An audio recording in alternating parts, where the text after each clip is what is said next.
Feria Internacional del Libro de las Universitarias y los Universitarios, la gran feria de la edición en Hispanoamérica. Es un honor presentar esta tarde el libro Poesía de Ángel Ortuño. Sean bienvenidos, bienvenidas. Cedo la palabra a los invitados.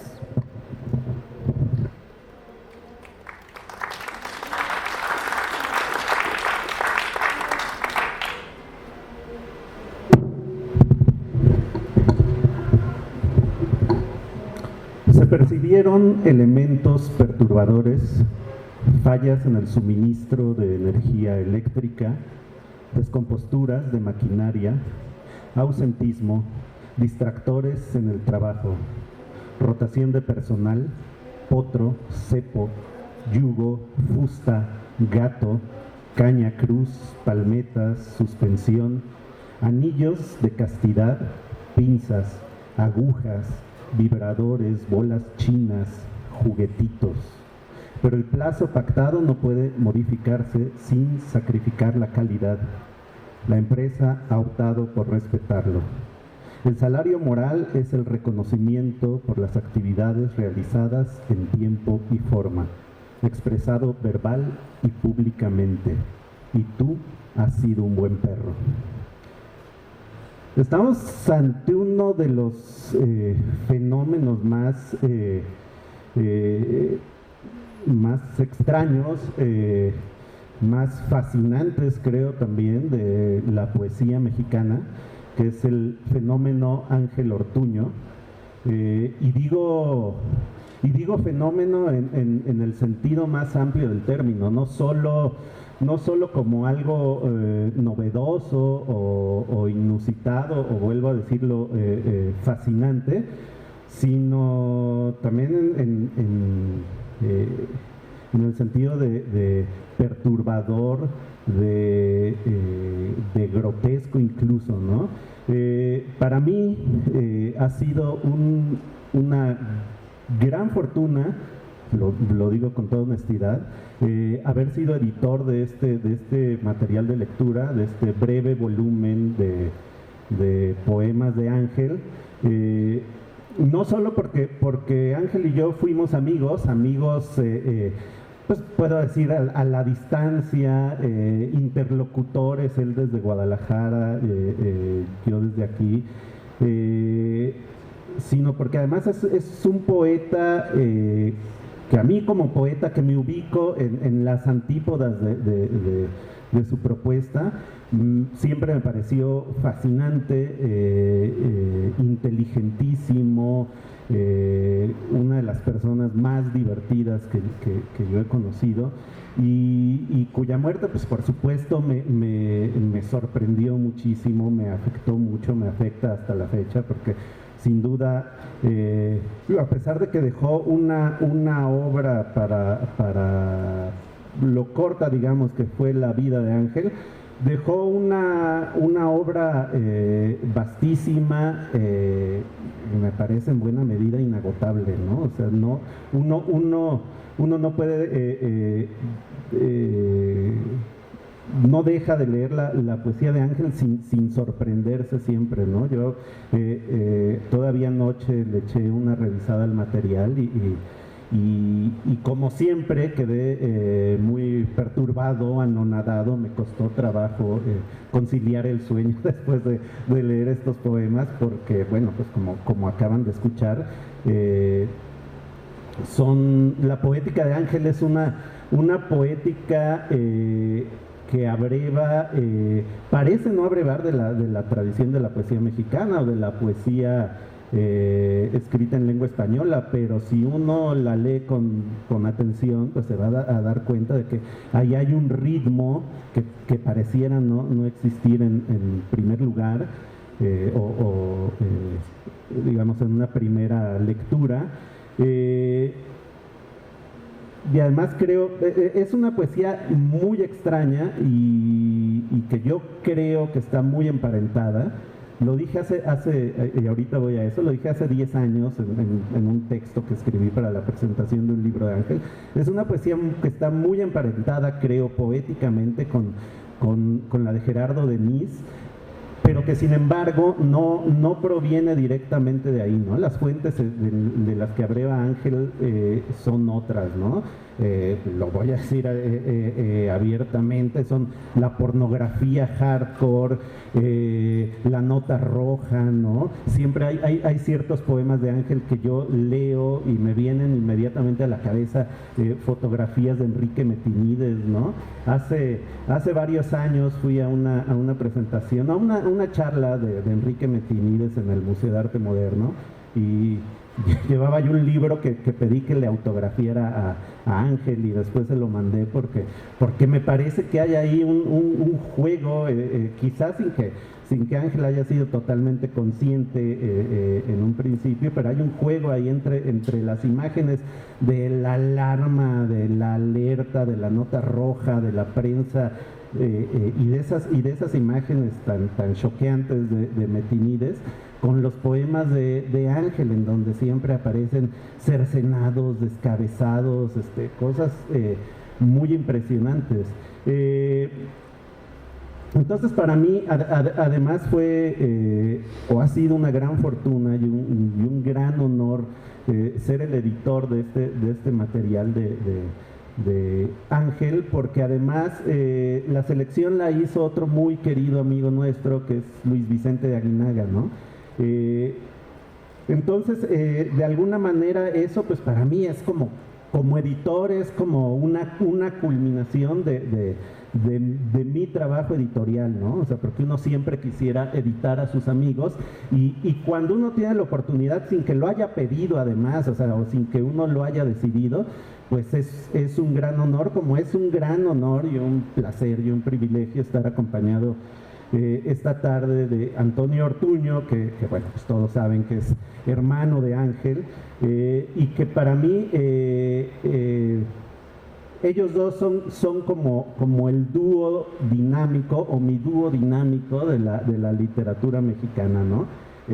Ángel, lo digo sin ningún tipo de hipocresía, pues Ángel para mí es el poeta más importante de mi generación, y Antonio también es el poeta más, el narrador más importante de nuestra generación.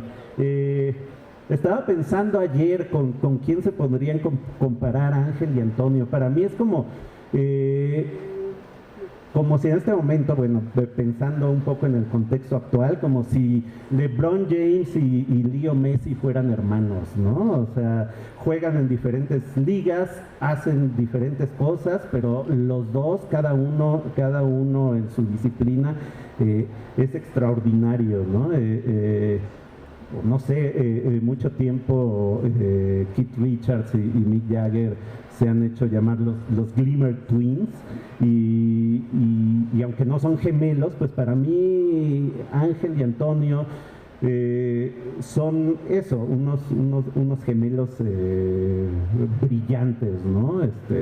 Unos hermanos fantásticos. Y le decía yo a Antonio antes de empezar esta mesa, es que tengo algunas preguntas que hacerle, porque casi siempre los he visto en Guadalajara, y casi siempre los vi por separado, ¿no?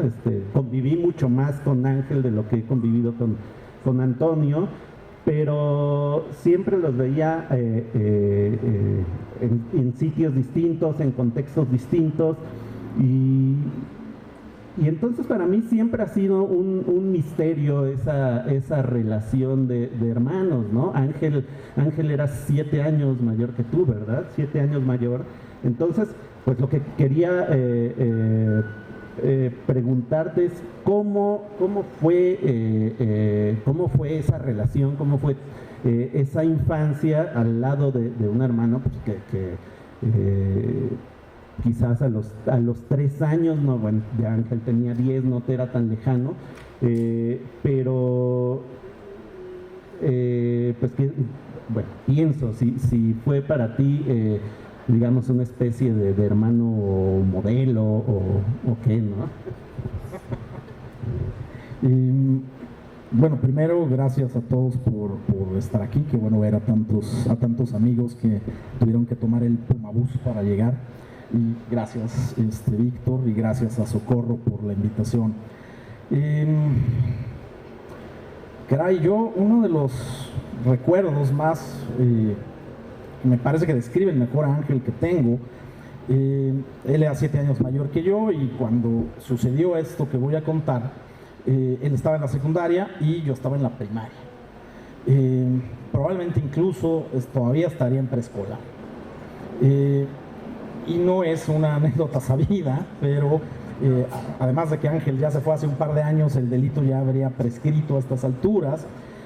Como el coyote del Correcaminos, Ángel, que estudiaba en el Colegio de los Hermanos Maristas, puso un cartucho de dinamita y voló los baños del Colegio Cervantes del Bosque. Creo que nada que yo haya visto o leído describe mejor el carácter de Ángel como eso.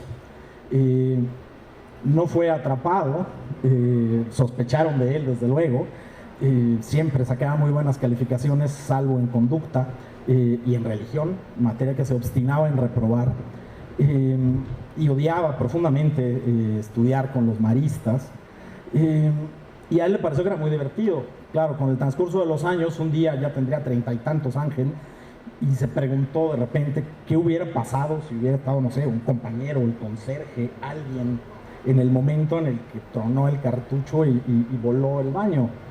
Y yo dijo, no pasó. Qué bueno que no pasó. Si no, estaríamos hablando, no sé, de alguien como Abimael Guzmán, pero no le dio por ahí. Hasta donde yo sé, no volvió a poner otro cartucho de dinamita, pero Ángel era capaz de eso.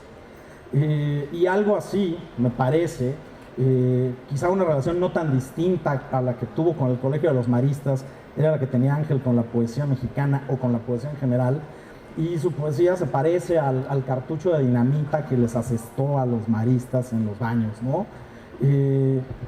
Desde luego que Ángel leía mucha poesía y que su obra, para quien la lea o la relea, incluso conociéndola, es profundamente literaria y está llena de intertextos literarios, pero también de una concepción bastante ampliada de lo que podía ser literatura y de las fuentes de las que le llegaba la literatura, ¿no?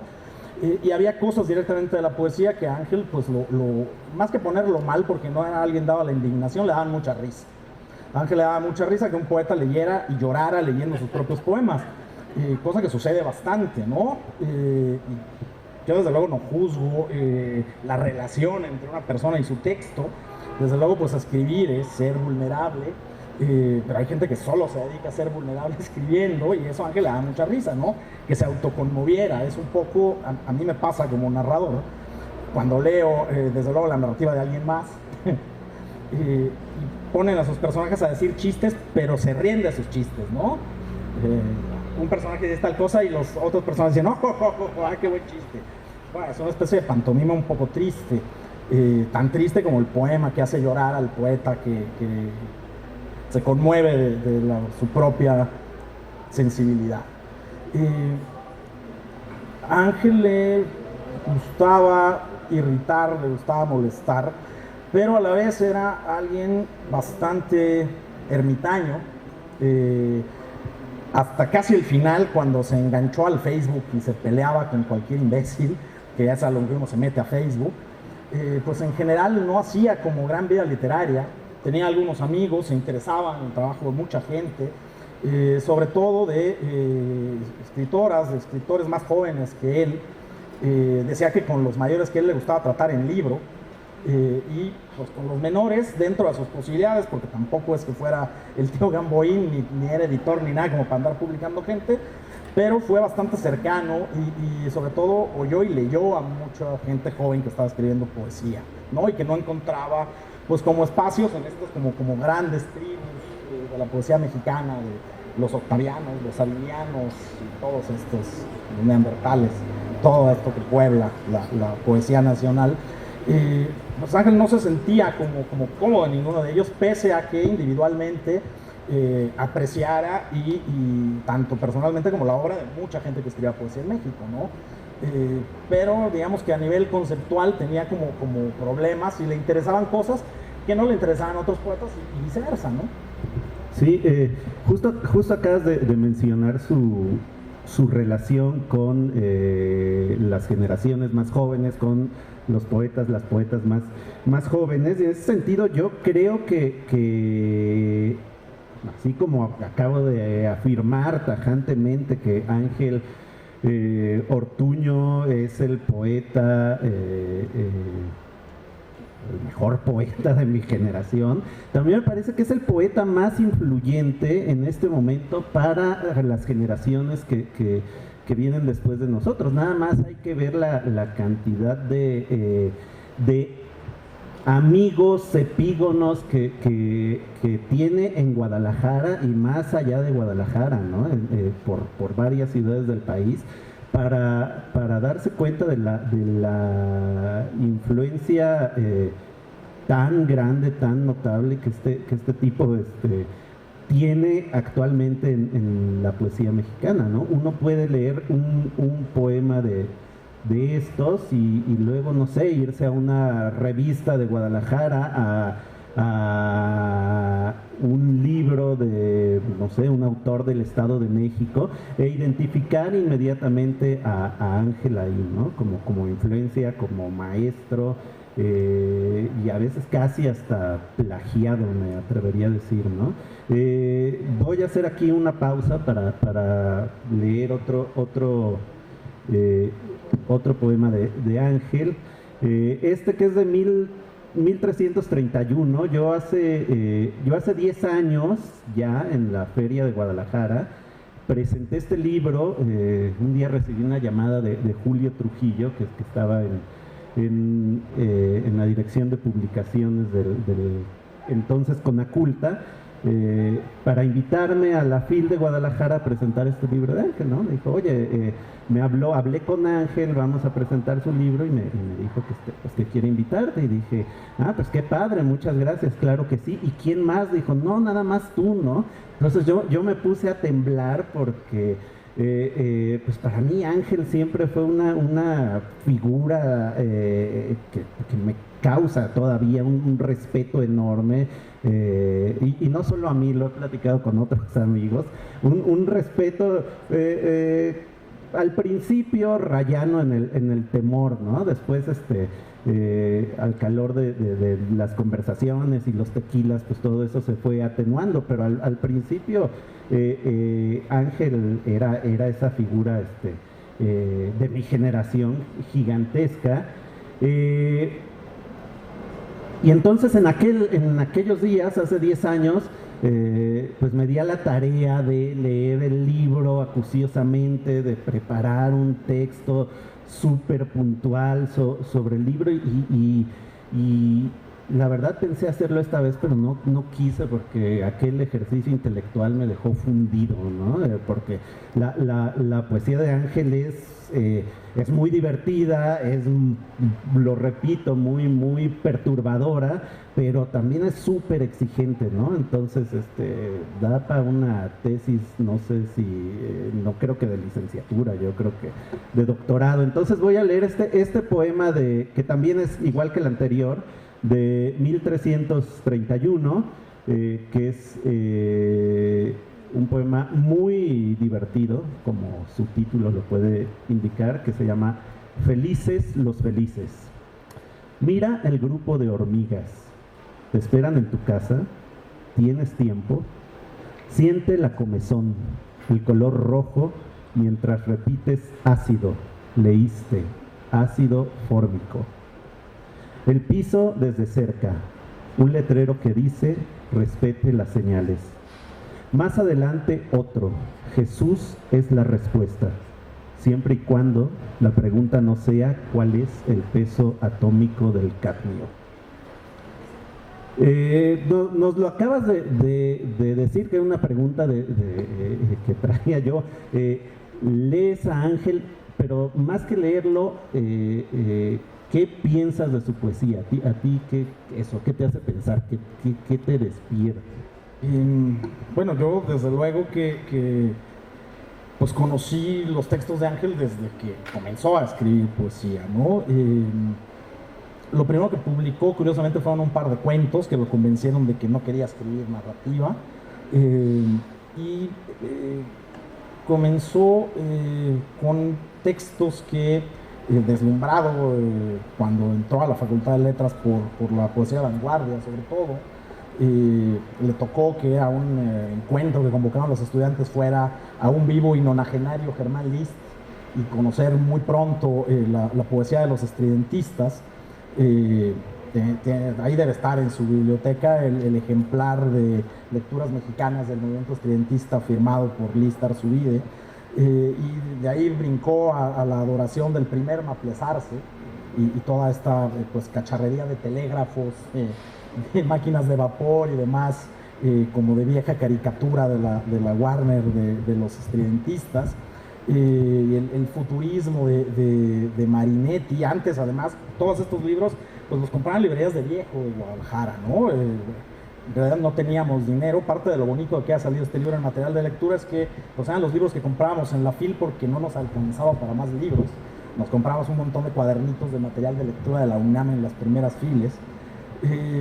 Bueno, vuelvo a este tema de que ese primer como deslumbramiento por la poesía de vanguardia, surrealistas, dadaístas, etcétera, y los primeros textos de Ángel en ese sentido pues son completa y voluntariamente pues rompedores, no buscan ninguna clase de métrica, ninguna clase de pues sentimentalismo ni nada por el estilo, confesionalismo. Es todo lo contrario, son como artilugios casi mecánicos, todavía con palabras maleta como las de Lewis Carroll, fundía 2 o 3 palabras en una, y una poesía completamente pues como de laboratorio, y textos pensados en realidad casi para que no se lean, ¿no? Cosa que le divertía muchísimo, y digamos que eso es como lo primero que recuerdo de los textos de Ángel, bajar a decir qué diablos es esto, ¿no? Pero además recordemos que cuando Ángel estaba empezando a escribir eso, pues ya estaba terminando la primaria. No es que yo, desde luego los libros que él, cuando él terminaba de leerlos, yo los agarraba, pero había cosas con las que de plano pues topaba con una pared, ¿no? Tenía 11 años. Entonces, pues si Ángel estaba leyendo a Roland Barthes o a Foucault, pues yo tenía 11 años y decía, ¿por qué estoy leyendo esto, no? Me iba mejor leyendo novelas, a lo mejor por eso acabé narrador. Justo eso te quería preguntar, si tú considerabas que había o hubo alguna influencia literaria de Ángel, 7 años más grande que tú, sobre ti, digamos, sobre tus primeros cuentos, tus primeros... Lo que pasa es que crecimos juntos, entonces en realidad pues fuimos descubriendo la literatura más o menos simultáneamente, y digamos que lo mismo que pasaba con el rock, los dos oíamos rock pero oíamos cosas distintas, y los dos oíamos literatura pero nos interesaban cosas distintas también, ¿no? Lo que recuerdo con Ángel es, desde luego, sin pelearnos jamás, porque hubiera sido ridículo, pero tener muchas discusiones de qué autores nos interesaban a cada quien, ¿no? Y por qué motivos. Desde luego que había autores que a ambos nos fascinaban, pero más que es difícil hablar de influencia, pues lo vives con alguien, o sea, dices que no nos topábamos nunca, pero pues pasamos un montón de años que no solo vivíamos en el mismo cuarto, sino que dormíamos en una litera. Pues desde luego que ya era el colmo, si además de eso hacíamos vida social en común, ¿no? Pero además Ángel se juntaba con poetas. Entonces está esa primera etapa de los textos pensados por Ángel no para ser leídos, que digamos textos que todo el que escribe sabe que hay textos que tú necesitas escribir pero que no necesariamente nadie necesita leer. Son cosas distintas, ¿no? Los procesos de creación con la socialización posible de esa creación.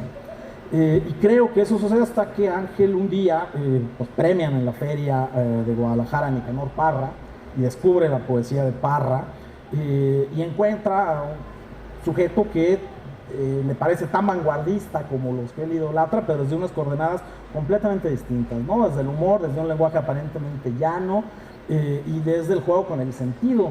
O sea, Parra no es de ninguna manera un dadaísta, está más cerca de un compositor de cuecas que de Tristan Tzara, y sin embargo es un gran poeta, ¿no? Y sin embargo también produce una desazón en quien lo lee, de decir, bueno, esto no es la poesía a la que estoy acostumbrado, ¿no?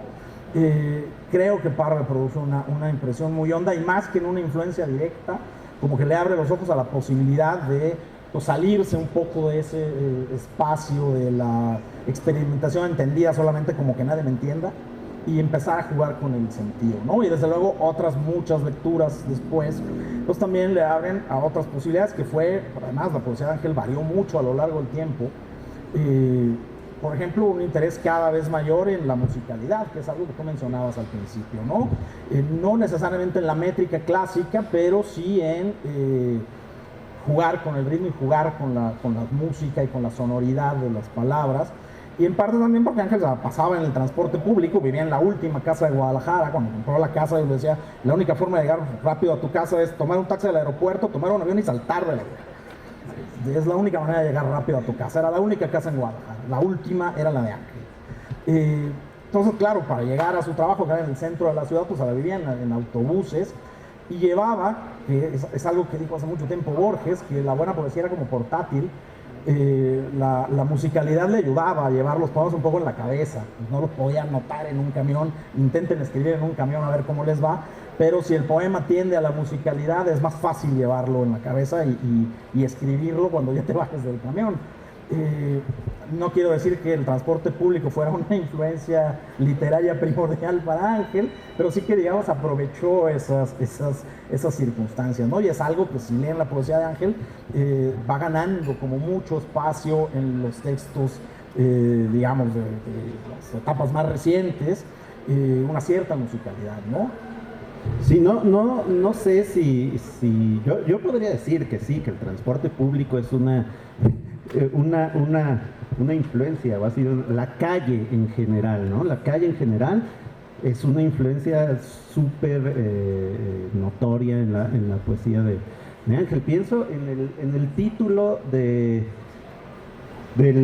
libro más reciente que acaba de salir en Guadalajara, en el taller de Itoria, que es el Palacio de las Uñas, ¿no? Que es un título súper chocante, desconcertante, pero que tiene una explicación mucho más fácil. Ángel algún día, caminando por el centro de Guadalajara, pues pasó por un lugar en donde ponían uñas postizas, entonces el lugar se llamaba el Palacio de las Uñas, ¿no? El referente es mucho menos interesante que todo lo que puede evocar, y que en general evocan esos títulos de Ángel, ¿no? Claro, porque además allá a 2 cuadras está Juguitortipollos, y no se llama así un poema de Ángel, ¿no?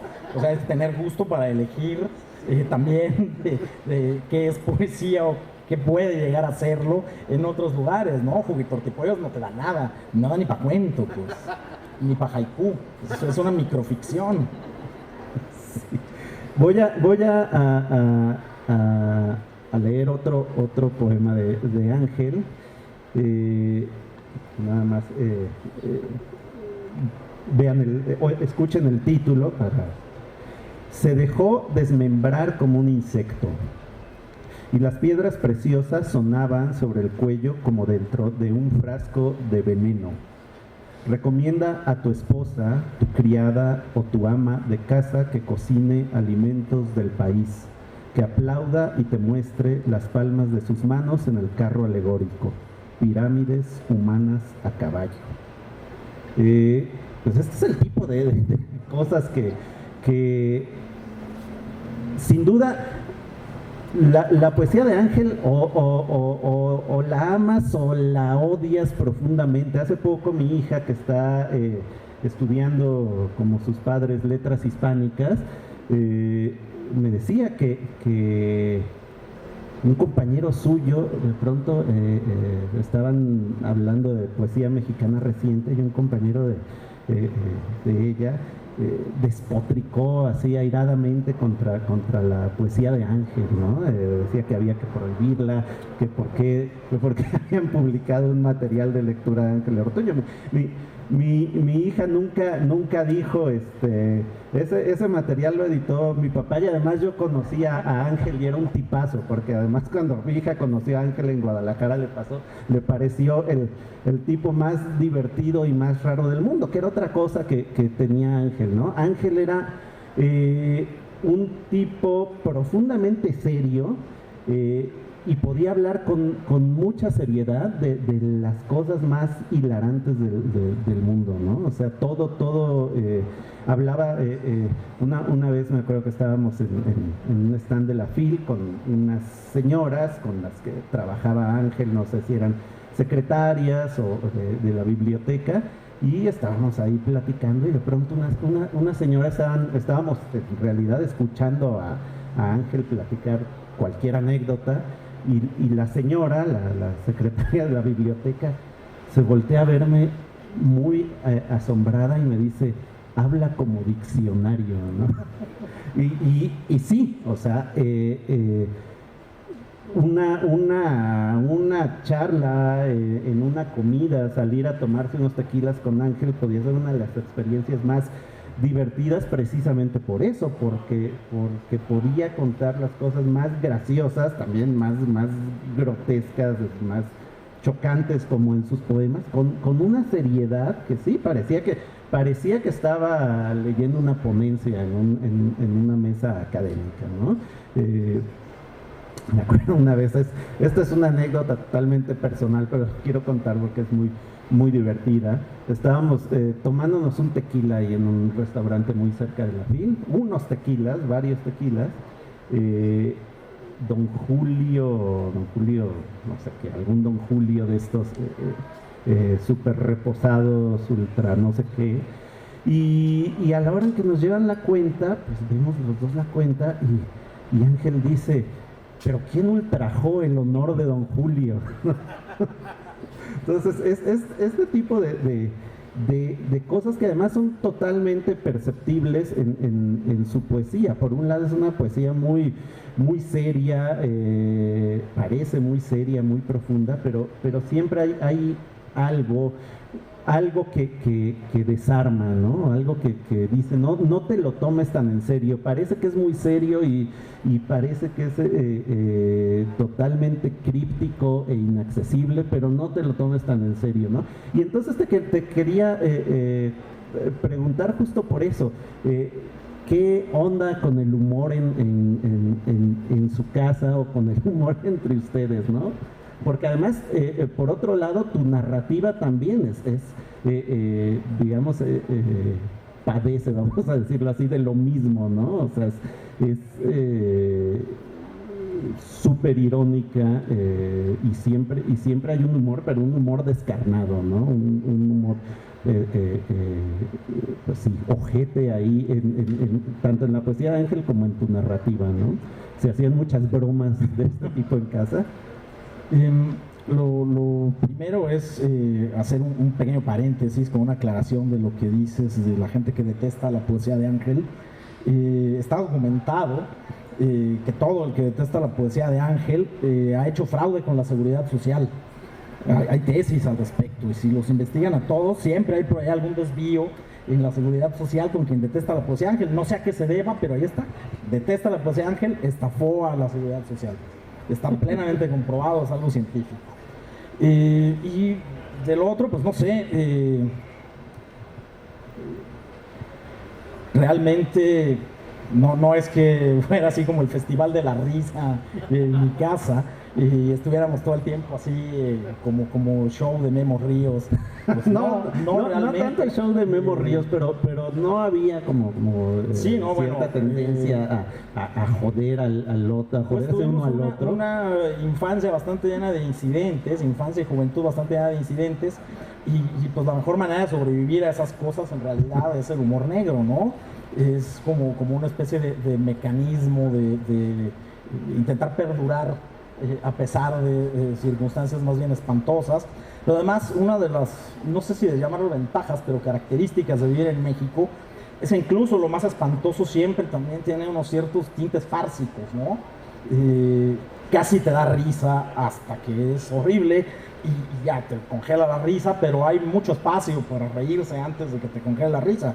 Claro, México se esfuerza para lograr que ni siquiera el humor negro alcance, pero entre tanto pues hay mucho espacio para reírse de muchas cosas, porque estamos demasiado acostumbrados a que las cosas funcionen mal.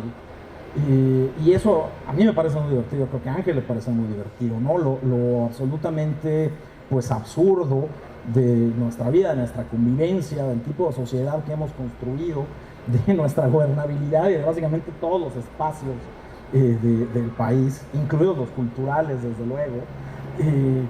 Hay una cantidad de cosas absurdas que son muy risibles, ¿no? Basta dar como un paso al lado y te puedes reír mucho, ¿no? Desde luego, una operación literaria posible, pues es que todo eso te indigne y te lastime todo el tiempo, que puede suceder, desde luego, porque también México te da mucho material para sentirte indignado y lastimado permanentemente.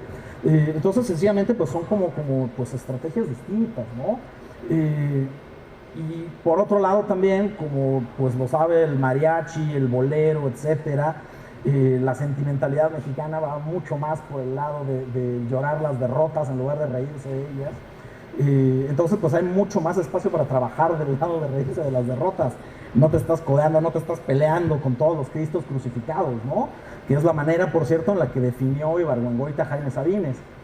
Y fueron compañeros en la Facultad de Letras y decía, claro, Sabines, que desde entonces se sentía Cristo crucificado, ¿no?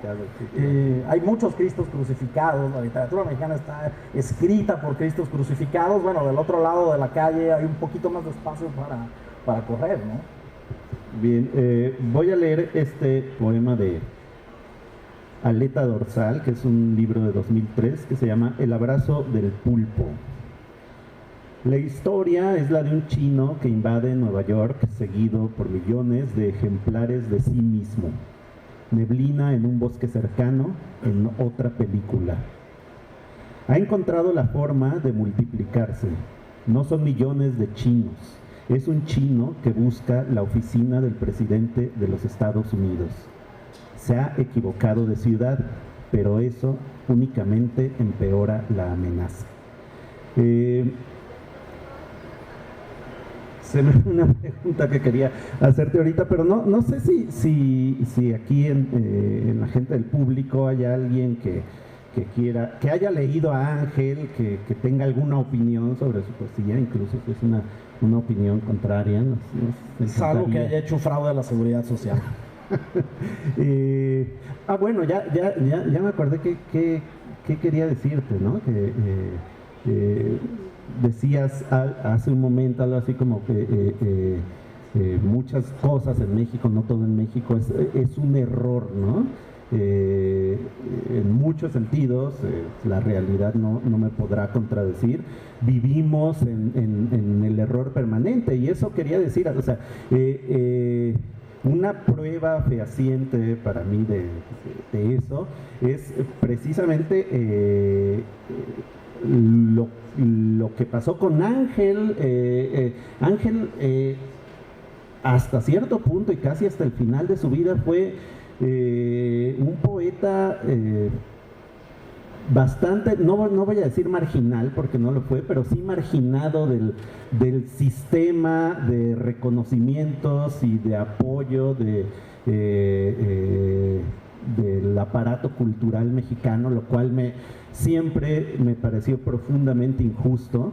De pronto, bueno, ¿no? Uno veía estas becas que en México recibimos los creadores, y quién las recibía y decía, carajo, ¿por qué Ángel no está aquí, no? ¿Y por qué Ángel sigue sin estar aquí? Afortunadamente, hacia el final de sus días, pues bueno, eso de alguna manera se subsanó, ese error en el que se vive en México, que muchas veces reconoce los méritos de gente, pues no sé si los tenga, pero que sin duda tiene mucho menos que gente que realmente los tiene, ¿no? Bueno, a Ángel le tocaron 8 meses de beca antes de que desgraciadamente falleciera, sí. Hablando de cosas absurdas, pero sí es cierto, jamás le dieron a jóvenes creadores. A mí tampoco, por cierto, 15 veces consecutivas, era yo el Atlas de las becas, solamente vencido por el auténtico que fue Ángel, que Ángel se le olvidaba o le valía y tardaba unos años en volver a pedir y no se le daban. Claro, la cultura de las becas luego es muy curiosa, ¿no? Porque la primera vez que me dieron el sistema, pero jóvenes creadores nomás, no fui joven creador nunca. Pero la gente pregunta, ¿cuándo tuviste tu primer Fonca? Como si dijeran, ¿a ti a qué edad te bajó? ¿Cuándo tuviste tu primer Fonca? No, bueno, pues a mí a los 35, ¿no? Pues casi fue menopausia. Y Ángel, imagínense, tenía más de 50. Sí, durante mucho tiempo no le gustaba a las becas ni a los premios, mucho menos. Yo creo que hace mucho tiempo, a ver, las becas también, la verdad es que le han tocado a casi todo el mundo, pues.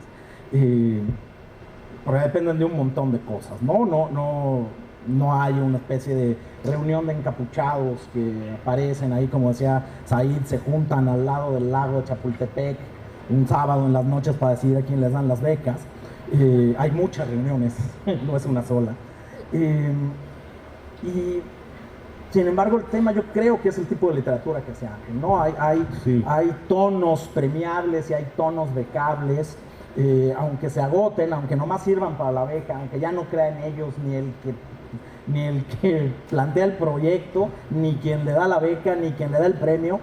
Y la otra es que cualquiera que haya estado en un jurado sabe que pasa una cosa, ¿no? Hay alguien que apuesta por el libro más raro, alguien que apuesta por el libro más aburrido y gana el libro tibio del medio que no le gusta a nadie. Exacto. En eso consiste un premio literario, ¿no? Salvo cuando se juntan los astros y pasa algo raro, en general, pues ganan los caballos negros que pues no molestan a nadie, no se llevan demasiado mal tampoco con nadie.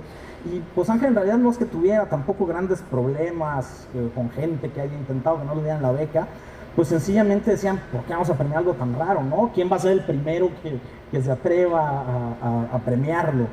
Pero les parecía demasiado raro. Lo curioso es que ahora mencionas, por ejemplo, que si uno abre una revista en Guadalajara, yo para empezar hace no sé cuántos años que no veo una revista impresa siquiera, ya que así no hay. Queda una, creo, a lo mejor un par. Y que ahora los poetas quieren ser como Ángel. Bueno, había un tono, quizá un tono .5 de poesía de Guadalajara, que era todo lo contrario a Ángel, ¿no? Eran jarrones adornados y mariposas de todos colores, y que ahí existe, ¿no? La última gente que decía nácar en el mundo eran los poetas de Guadalajara.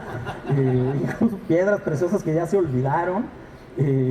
Después de la muerte de Manzanero solo quedaba la poesía de Guadalajara para conservar el romanticismo mexicano, y por otro lado estaba Ángel, ¿no? Que pues era lo contrario, ¿no? No sé, a lo mejor ahora está la ciudad sobrecompensando sus errores, pero vas a ver que en 5 minutos el nácar va a volverse a quedar con todo. Esperemos que no, y que bueno, que al menos se queden, no sé si se queden por un tiempo todas estos bolas chinas, vibradores y juguetitos de los poemas de Ángel. Pero bueno, sí, me refería a que las generaciones posteriores a la de nosotros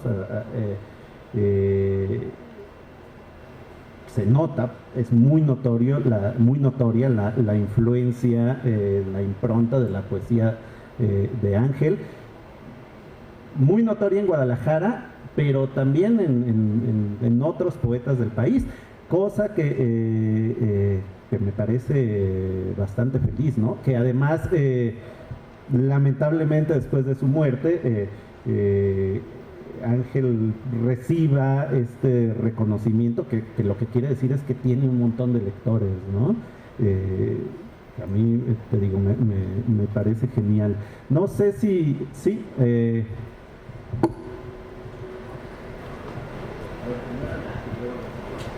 no, sí, allá atrás. Sí, bueno, nomás 2 comentarios. Creo que Aleta Dorsal y Bodas Químicas son de los libros más importantes de poesía en Guadalajara, y creo que Ángel tenía la chamba más chida en la ciudad. En la tarde era el encargado de... Creo que el responsable, estaba Fernando del Paso en ese tiempo, sí, pero él era el encargado de las compras de la Biblioteca Octavio Paz, que es la biblioteca especializada en literatura hispanoamericana. Entonces era muy padre para algunos compañeros de letras, yo estudié letras, llegar en la tarde saliendo de la escuela ahí a la biblioteca y toparte con Ángel y decirte qué libros nuevos había. Era como, no era pues un club masivo, pero sí te encontrabas 2 o 3 compañeros recibidos por Ángel, que estaba en la entrada a veces esperando lectores, y pues era muy padre verlo con esa sonrisa ahí en los portales de la Biblioteca Octavio Paz. Pero gracias, Antonio, y gracias, Víctor. Sí, eso tenía Ángel, que era un tipo generosísimo se prodigaba su inteligencia, su cultura, su humor. A mí uno de los grandes momentos de la FIL era cuando me encontraba por primera vez en un pasillo con Ángel, ¿no? Era, sí, digno de celebración. Sí, la señora pidió la palabra.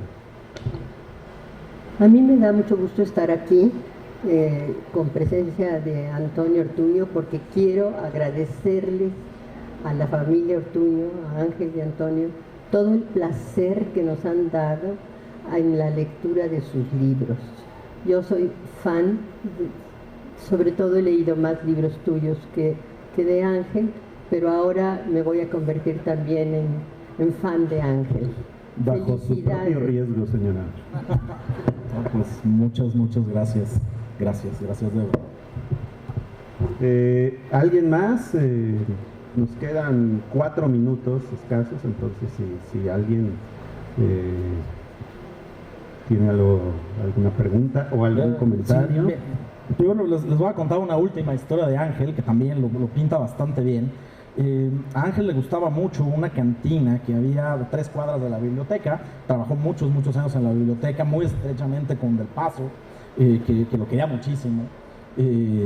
Y que confiaba mucho en Ángel. Además, en alguna época en la que don Fernando tenía ya pues problemas para cumplir con los compromisos de textos y demás, pues dictaba y ponía que Ángel editara los textos, incluido el texto con el que tuvo que trabajar muchísimo Del Paso, de la recepción del Cervantes, porque había pasado unos problemas de salud muy duros, y pues Ángel ofició ahí como su escribano, secretario en esa época. Del Paso le tenía mucha confianza y le pasaba ahí un post-it con alguna referencia oscura y sabía que Ángel le iba a encontrar para cubrir eso.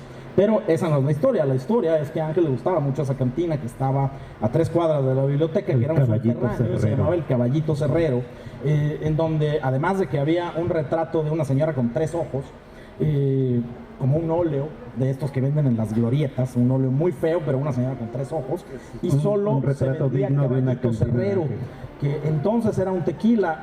Ha ido como bajando un poquito la clasificación del Caballito Cerrero, porque ya sus agaves no son de las zonas protegidas por la denominación de origen, entonces ahora le tienen que poner licor de agave, pero digamos es un tequila peleón, fuerte y rico.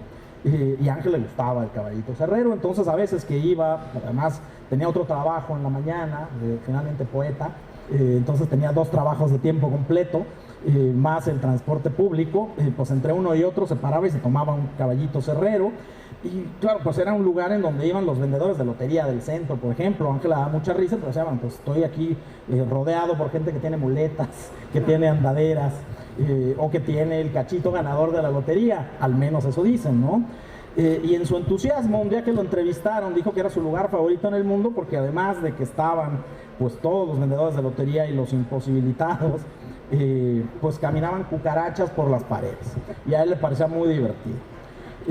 Y la siguiente vez que quiso regresar estaba el dueño con el periódico diciendo, con que hay cucarachas pues no vuelves a entrar. Lo vetaron de su cantina favorita por su entusiasmo, decir la verdad, ¿no? Decir que allá había cucarachas en las paredes. Claro, a él le encantaba que hubiera cucarachas en las paredes, pero al dueño no le pareció tan bien.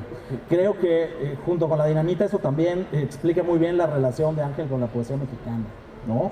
Que lo baneó, pero a Ángel le daba mucha risa que estuviera lleno de cucarachas.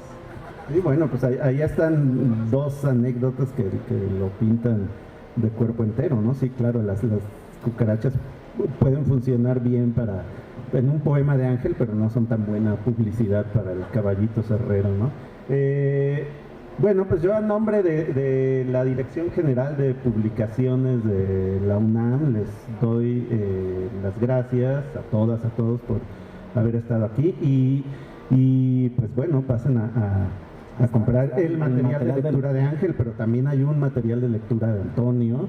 Entonces aprovechen que lo tienen aquí. A lo mejor él les puede firmar a nombre de Ángel también, no sé si estés autorizado. También está nuestro otro hermano, también, que es neurobiólogo. Ahora lo conozco. Pues él también, él firma. Ahora me lo presenta. Sí, que firmen todos. Ya se nos acabó el tiempo. Muchas gracias. Gracias.